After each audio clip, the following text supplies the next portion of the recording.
sa iyo umiikot ang mundo. Ikaw ang dahilan kung ba't ako naging perpekto. Lahat ng kahinaan, ikaw ang... Napansin ko kay Amy yung yung parang mas nahulog ako sa kanya na yan kahit lasing kami, kahit madaling araw na kami natatapos, talagang pumapasok pa rin talaga siya sa work.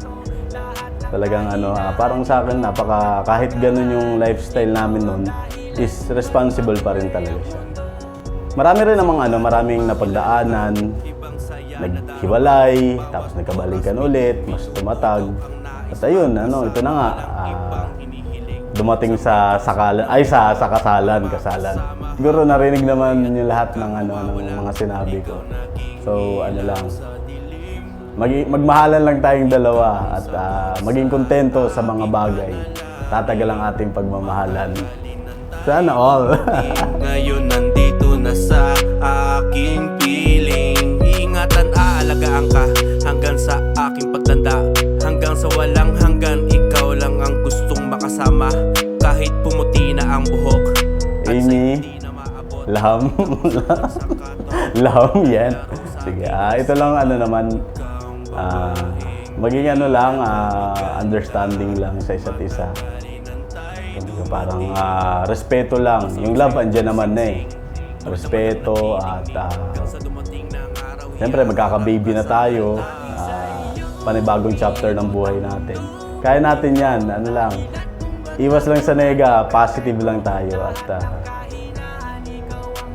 yun lang. Kulay ang mundo, tanging sa iyo umiikot ang mundo. Ikaw ang dahilan kung ba't ako naging perpekto. Lahat ng kahinaan, ikaw ang nagpagaan. Ikaw ang dahilan kung ba't makulay ang mundo. 10 taong pagmamahalan, humantong na sa kasalan. Dati lang nag-aasara, nagmamaoy pa sa inuman. Nabighani sa kagandahan. Nagkakilala kami nung nag-Mr. and Miss Batasan 2012. Tapos from then, naging magkaibigan kami from 2015. Actually, siya yung first boyfriend ko. Tapos, sa kanya ko naranasan lahat actually. Finally, wala ko naiiyak na, after 10 years, happy ako na siya yung magiging asawa ko kasi sobrang bait niya. Wala akong masabi. Tinanggap niya at saka minahal niya ako kung ano ako at kilalang kilala niya ako. Yun lang, sana tumagal pa tayo as in wala ka na palang choice. So, panghabang buhay. And yun, sana maging rin yung paglabas ni baby next year. Looking forward ako sa bibuild nating future together. Mahal na mahal kita. Naging perpekto, lahat ng